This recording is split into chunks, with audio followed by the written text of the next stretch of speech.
జాను ఏం చేస్తాను?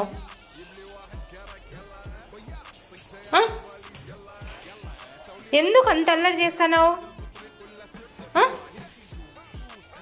ఎందుకు అంత అల్లరి చేస్తాను? నేను ఉండను నీతో, నేను ఆఫీస్కి వెళ్ళిపోతా. ఇట్లాగానే చేస్తా అంటే నేను పట్టుకోలేను నిన్ను.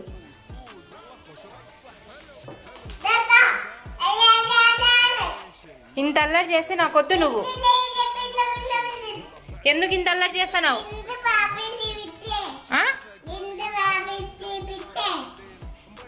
ఏమి మళ్ళీ చెప్పు.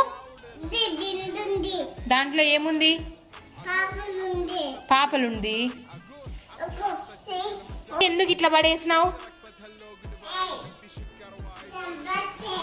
చెంప నీకు పడుతుంది, నాకు కాదు.